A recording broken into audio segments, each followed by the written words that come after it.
The sun was barely rising over the jagged hills of the Philippine jungle on December 10, 1941, when Private Thomas Henderson felt the first grip of fear that would never truly leave him. One moment he had been running alongside his platoon, trying to repel the relentless Japanese advance. The next, he was surrounded, rifles trained on him, and the world had gone silent, except for the soft, cruel laughter of the soldiers who now held his life in their hands. He was 19, barely an adult, yet in those first few hours of captivity, he felt every ounce of boyhood stripped from him, replaced by a raw, gnawing terror. The march began the same afternoon. It was later called the Bataan Death March, a name that would echo through history, but for the men enduring it, there was no title, no sense of time, only the endless pain. They were forced to walk over 60 miles under the blistering sun, their hands tied, their stomachs empty, their bodies already failing from dehydration, disease, and exhaustion. Behind the lines, Japanese guards wielded rifles and bayonets with lethal precision. One wrong step could mean death. And yet somehow many pressed forward, not because of hope, but because there was no other option. By the second day, Thomas noticed something bizarre. The ground seemed to writhe under his feet, a hallucination brought on by thirst or perhaps the collective delirium of hundreds of broken soldiers. Some men whispered about seeing shadows move in impossible ways, faces of the dead from the night before staring back at them from the dense jungle foliage. A young private named Lewis collapsed, screaming, "The trees, they're alive!" before guards shot him without hesitation. Thomas had never witnessed such sudden, casual cruelty. It was as if survival had been stripped from morality. They were herded into the makeshift camp near Miravallis. Hunger and disease were the first invisible enemies they encountered. Each morning, a single bowl of watery rice was distributed among dozens of men, and any attempt to steal more was punished severely. Dysentery ran rampant, and Thomas had to watch friends he had grown up with, trained with, and laughed with, wither and die before his eyes. The sheer arbitrariness of it all, the way a guard might laugh as he struck a man for stealing a scrap of bread, made him question whether justice existed in this world. In the corner of the camp, a Japanese officer was demonstrating another cruel tactic. He had brought out a group of prisoners and forced them to perform exercises until they collapsed. The officer, a man in his mid-30s with a peculiar calmness that terrified Thomas, explained that this was to build character. Yet the next moment he would swing a bamboo stick at anyone who faltered, and sometimes he didn't even wait for failure. The line between punishment and execution was blurred, leaving the prisoners guessing which breaths they would survive. Henderson discovered that survival wasn't just about food or water, it was about psychology. Some men adapted, finding ways to hide scraps, to feign illness, to trade whispered secrets for protection. Others snapped entirely, their minds unspooling like threads in a storm. At night, the barracks echoed with screams, sometimes from the dying, sometimes from the living, tormented by memories they could not escape. Thomas would lie awake, clutching a thin blanket over his bare chest, imagining the warmth of home, the soft voice of his mother calling him to dinner, and each memory became a dagger of guilt for being alive while others perished. The first real spark of rebellion came in a whisper. A few men had discovered a way to communicate across the camp without the guards hearing. Slips of paper, gestures, coded knocks. They began to share information about the guards' schedules, about weak points in the perimeter, about moments when survival could be slightly easier. It was a glimmer, almost imperceptible, but for men in the shadow of constant death, it was enough to ignite hope. Yet hope was a dangerous thing. One misstep, one careless word, and death would come without warning. By February 1942, the prisoners had learned to live in a world where every day was a gamble, where friendships were simultaneously lifelines and liabilities, and where the very air seemed soaked in despair. Thomas had seen men attempt to escape, only to be dragged back, bloodied and humiliated, to serve as warnings for the others. The punishments escalated. Prisoners were forced to kneel in mud for hours, beaten for trivialities, or starved for days. Yet even in this hell, the human mind searched for meaning. Some men wrote messages in the dirt, stories they hoped would survive them. Others carved names into wooden beams, desperate to leave proof that they had existed in a world determined to erase them. In the midst of suffering, bizarre acts of courage emerged. A group of prisoners learned to smuggle food into barracks, risking the wrath of guards to share it with the weakest men. Others built hidden compartments in walls to store medicine stolen from the infirmary. These small victories, almost comical in their absurdity against the backdrop of death, were monumental to those who survived to witness them. The camp itself became a theater of human psychology, a place where the extremes of cruelty and compassion collided daily. But the Japanese guards were not mere automatons of brutality. Some, according to whispered tales among the prisoners, displayed fleeting moments of humanity, a nod, a wink, a shared understanding of suffering. These moments were fleeting, almost cruel in their rarity, but they reminded the prisoners that morality was not entirely lost, even in a world so unrelenting. Yet this ambiguity fueled debates among the prisoners themselves. Were all the guards monsters, or were some simply trapped in their own system, performing cruelty as a survival mechanism of obedience? As months dragged on, Thomas began to understand that survival required a balance between resistance and submission, courage and caution. Every decision was fraught with risk. He witnessed men trade their very dignity for a morsel of rice, and others cling to defiance even as it meant death. Morality became fluid, yet amidst the hellscape of human cruelty, moments of kindness shone like rare diamonds. In June 1942, news reached the prisoners of the outside world, rumors of victories, defeats, and shifting tides, but the information was fragmented, often incorrect, and sometimes deliberately manipulated by guards to control morale. Even this partial knowledge created a bizarre psychological burden, hope intertwined with despair, belief clashing with the constant evidence of suffering. Thomas found himself debating whether survival was enough or whether the soul's endurance mattered more than the body's endurance. By August, the prisoners were enduring a new terror. Tropical diseases, dysentery, malaria, and scurvy swept through the camp, claiming men at random. Some guards attempted to help, others seemed to relish the chaos. Thomas had to watch a friend, barely able to speak, collapse into the mud, screaming for water that wouldn't come. He tried to give him what little he had, only to be threatened with death. The bizarre cruelty of life and death coexisted in every heartbeat, every whispered prayer, every shared glance of understanding that perhaps, just perhaps, they might survive. Escape became an obsession. Rumors of a hidden route along the jungle's edge were circulated, passed from one prisoner to another in hushed tones. Planning began, carefully, meticulously. They had no weapons, barely enough food, and the guards were always present, vigilant, unpredictable. Yet the idea that they could reclaim even a fragment of freedom fueled their desperation. Some argued it was madness, others swore they would risk everything. The debate itself became a lifeline, a mental survival strategy against the overwhelming despair. The first night they attempted to flee was chaotic. The camp was pitch black, the air thick with humidity and the scent of decaying vegetation. Every shadow seemed to conceal a guard, every rustle of leaves a potential end. Thomas felt his heart pound against his chest as they navigated through the jungle, only to hear a shout behind them. A guard had spotted movement. The escape was foiled, and punishment was swift and brutal. Limbs were broken, faces beaten, spirits crushed.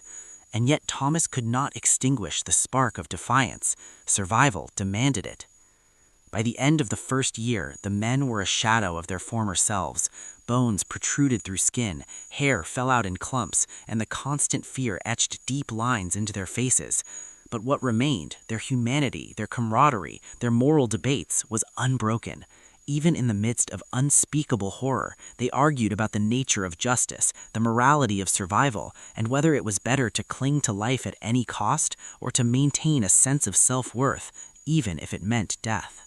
The sun barely rose over the POW camp, but for men like Thomas Henderson, there was no difference between day and night anymore. Every morning carried the same oppressive weight, the knowledge that the guards could strike at any moment, that disease might claim a friend before breakfast, and that starvation was a constant, gnawing companion. It was now March 1942, and the prisoners had been in captivity for months. Their bodies were weakened, their morale fragile, yet their minds refused to be completely crushed. The forced labor began in earnest. Prisoners were marched out of the barracks before dawn, armed only with shovels or simple tools, and sent to work on infrastructure projects, constructing airfields, digging trenches, or clearing jungle paths. The labor was grueling, often under the blazing tropical sun, and every misstep was punished with either beatings or a deliberate delay in rations. Thomas had seen men collapse from exhaustion, their lungs burning, only to be prodded with bamboo sticks to continue. Some never rose again. Yet there was a strange duality to this suffering. While the labor was meant to break them physically, it forged bonds that were stronger than any they had experienced back home. Men who had barely exchanged names now shared secrets, whispered fears, and mutual protection strategies. If one prisoner fell while carrying a heavy log, another would try, at great risk, to help him. Every act of kindness was a silent rebellion, a refusal to surrender completely to the oppressive machinery of the camp. Disease had become another unrelenting enemy. Malaria, dysentery, and tropical fevers swept through the camp in waves. There were days when the stench of illness mixed with the decay of uncollected bodies in the barracks, making the air almost unbreathable. Thomas watched helplessly as one of his closest friends, Private Lewis, succumbed to a fever, his body racked with chills and delirium. They buried him in a shallow grave near the edge of the camp, the soil hard and unyielding, and moved on without ceremony, because mourning was a luxury they could not afford. The guards maintained a bizarre mixture of rigid discipline and arbitrary cruelty. Sometimes they would allow prisoners to rest for an extra hour. Other times they would randomly select men to execute punishments for reasons no one could understand. Some prisoners whispered that the guards themselves were caught in a machine, performing cruelty because it was expected of them. Others argued that the brutality was innate, a test of the prisoner's humanity. This debate, whispered behind closed eyes at night, was as important as survival itself.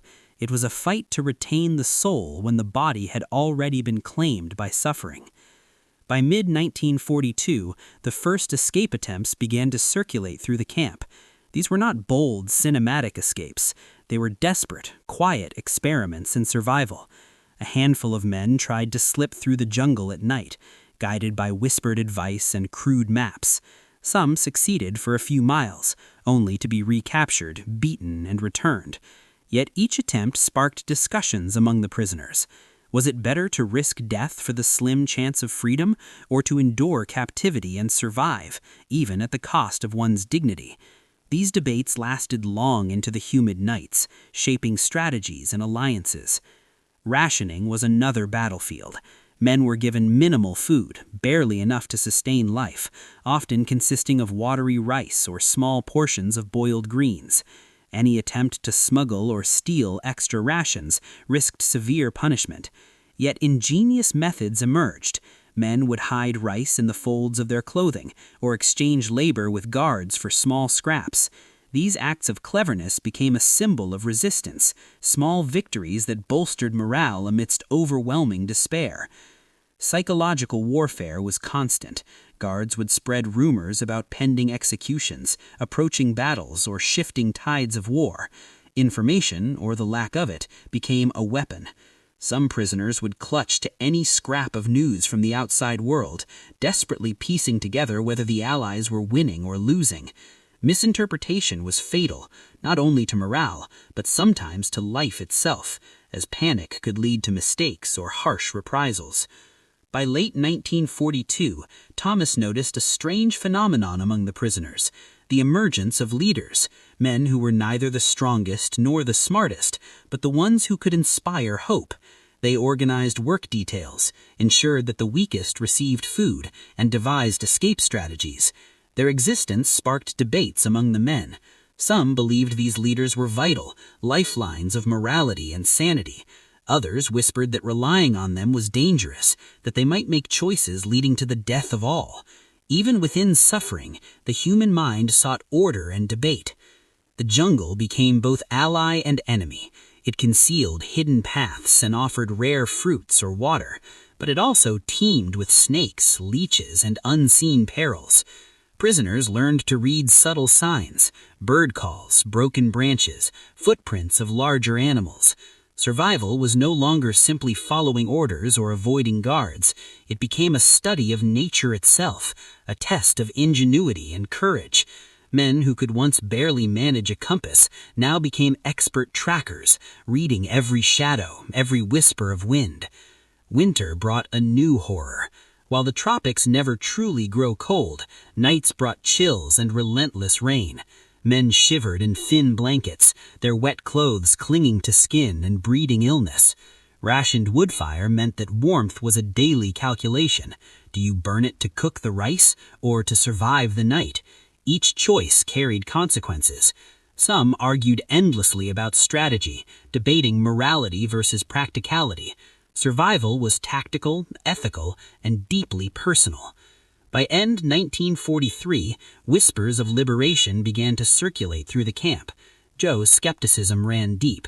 Rumors of Allied victories, submarine landings, and Japanese setbacks were often false or exaggerated.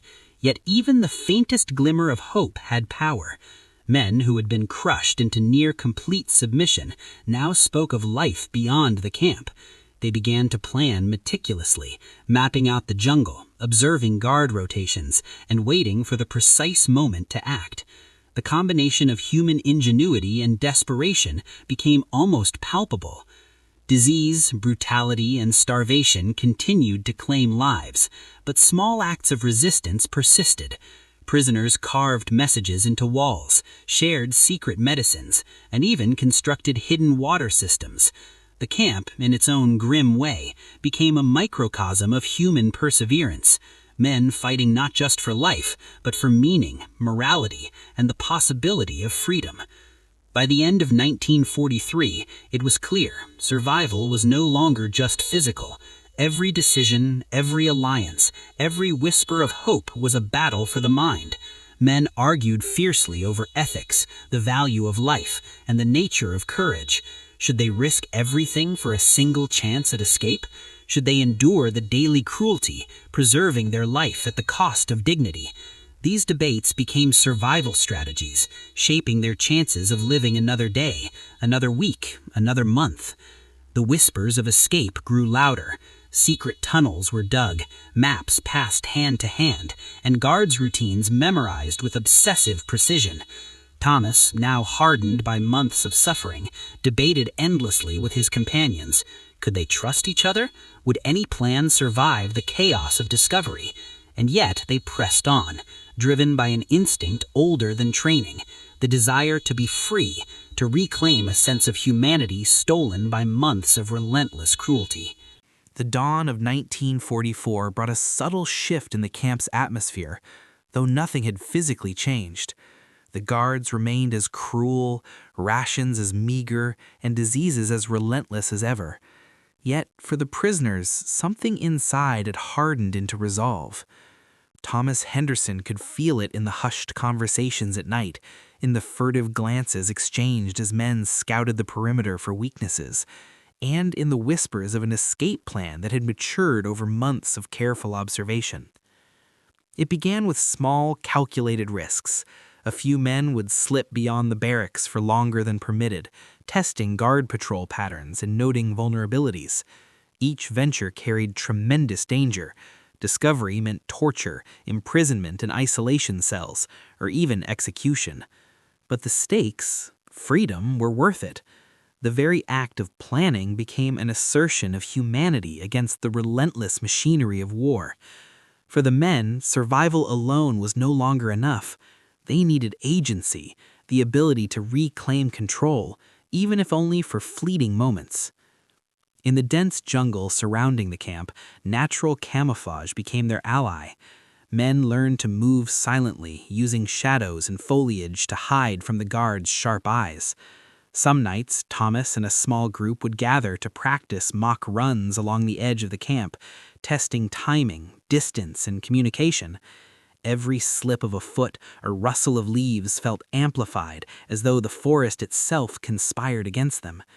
Each minor victory, like reaching a predetermined tree or evading a searchlight, became a symbol of hope, a small defiance of the tyranny imposed upon them. By mid-1944, these small efforts culminated in actual escape attempts. The first successful breakout was both miraculous and terrifying. 3 prisoners vanished in the pre-dawn darkness, slipping past sleeping guards and navigating by the stars and faint moonlight. Their freedom was short-lived. They were caught days later, but their courage inspired a wave of determination across the camp. Debates raged. Some argued that escape was reckless, endangering everyone. Others claimed it was a moral imperative, a test of human dignity that could not be denied. The division itself revealed something profound. Survival was not just about the body, but about the mind, the soul, and the very principles one was willing to die for. Disease and starvation continued to claim lives, even as escape plans flourished. Thomas watched his friends succumb to dysentery, malaria, and the effects of malnutrition. Each death brought waves of despair, yet it also reinforced a grim determination. If they did not act now, the next victim could be them. The camp's infirmary, a poorly ventilated hut with barely any supplies, became a place of both suffering and strategy.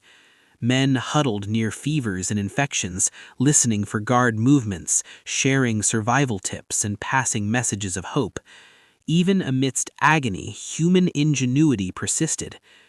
In late 1944, news from the outside world began filtering in. Allied victories in Europe and the Pacific reached the prisoners through whispered rumors or scraps of newspapers smuggled by sympathetic locals. The knowledge that the tide of war was turning ignited a renewed sense of purpose. Men began to take greater risks, digging deeper tunnels, hiding provisions, and even planning coordinated breakouts timed with advancing Allied forces. Every rumor, every scrap of intelligence sparked debate. Should they act immediately or wait for a more opportune moment? The stakes were existential. Hesitation could mean death, but so could recklessness. The breakout that finally changed everything came in early 1945. A group of meticulously chosen men, led by Thomas and a few trusted companions, executed a plan months in the making. Under the cover of a tropical storm, they slipped through a series of concealed tunnels, navigated the jungle, and reached a river that would carry them away from the camp. The escape required every ounce of courage, skill, and luck. One misstep could alert guards, one miscalculation could lead to drowning, and yet they pressed on. For hours, the jungle was both ally and threat, hiding them from patrols, but threatening with every thorn, snake, and mud trap. Meanwhile, back in the camp, those who remained lived in a tense limbo. Rumors of the escape spread, forcing guards to tighten security, punish arbitrarily, and heighten surveillance. Debates erupted among prisoners. Had the escape been worth it? Could more men have followed? And for those still trapped, hope became a double-edged sword, both sustaining and tormenting. The moral calculus of survival, courage, and collective responsibility became a constant conversation, shaping every decision, every act of defiance, and every whispered plan for liberation. Liberation came in late 1945 as the Japanese surrender formalized the end of hostilities. Allied troops entered the camps, offering medicine, food, and the first taste of freedom in years. The emotional release was overwhelming. Men wept openly, hugged friends they feared they would never see again, and collapsed in relief on the ground, staring at a sky that had once seemed unreachable. Yet freedom brought its own complexities. Survivors had been changed irreversibly, mentally, physically, and emotionally. Many struggled to reconcile the horrors endured with the hope of the world they were returning to. The aftermath revealed both heroism and tragedy. Stories emerged of men who had risked everything to save fellow prisoners, of doctors improvising medical treatments, and of small, secret rebellions against the cruelty of captors. Equally, there were debates about the ethics of survival. Some had stolen from fellow prisoners to survive, some had betrayed, and some had made choices that would haunt them forever. These moral ambiguities sparked arguments long after liberation, highlighting the complex nature of human behavior under extreme duress. Even years after the war, the psychological scars remained. PTSD, survivor's guilt, and lingering illness shaped the lives of those who endured the camps. Yet, in the midst of trauma, stories of ingenuity, courage, and moral resilience endured. The men who survived could recount how they navigated forced labor, starvation, disease, and brutality with a mix of cleverness, hope, and sheer willpower. These stories, often overlooked in grand narratives of war, reveal a different kind of heroism, quiet, painful, and profoundly human. Thomas Henderson, in his later years, reflected on those days not with bitterness alone, but with a deep appreciation for the resilience of the human spirit.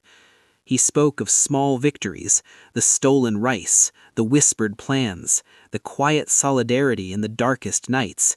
He debated endlessly with fellow survivors about decisions made in desperation, the ethical compromises and the moments of courage that defined life in captivity. These debates, raw and unfiltered, became a second form of survival, one of the mind, morality, and legacy. This final chapter emphasizes that survival in POW camps was far more than a battle for life. It was a battle for identity, morality, and dignity. The stories of those who endured highlight courage in unimaginable circumstances, ingenuity against overwhelming odds, and the profound moral dilemmas faced by men stripped of autonomy and humanity. For viewers, the tale of Thomas Henderson and his companions is not just history. It is an exploration of what it truly means to survive, to resist, and to reclaim one's soul amidst the machinery of war.